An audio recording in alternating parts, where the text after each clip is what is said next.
Donc si l'économie c'est de l'énergie transformée, on va avoir du mal quand même.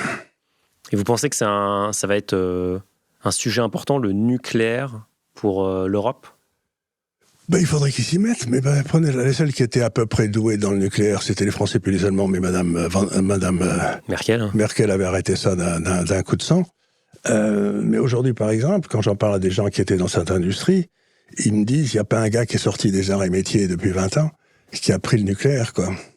Parce qu'on leur disait, c'est foutu, on va fermer, etc. Donc aujourd'hui, vous avez les corps des mines qui décident les plans, qui font tous les trucs compliqués, les types qui sortent premier de Polytechnique, là, et puis derrière, vous avez les mecs qui mettent la main dans le cambouis, c'est les arts et métiers. Mais on n'en a plus. Et on n'en a plus. Et donc, je me suis laissé dire que EDF ou des gens comme ça allaient rechercher des types qui étaient à la retraite en leur disant, vous ne voudriez pas faire 4 ou 5 ans de plus parce qu'on ne trouve plus personne.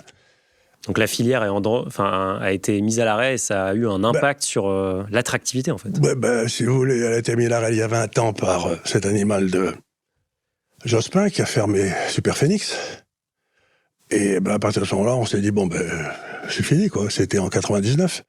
Donc, ça fait 26 ans. 26 ans, si vous sortiez des arts et métiers en 2001, 2002, 2003, vous disiez, le nucléaire, c'est pas vraiment le futur, quoi. Donc, si vous voulez, c'est toute la différence entre la Chine, où la quasi-totalité du politburo sont des ingénieurs, si j'ose dire des corps des mines, allez, les meilleurs, et chez nous, il y a que des avocats et des énarques. Alors, ils peuvent pas penser plus loin que la prochaine élection cantonale, quoi.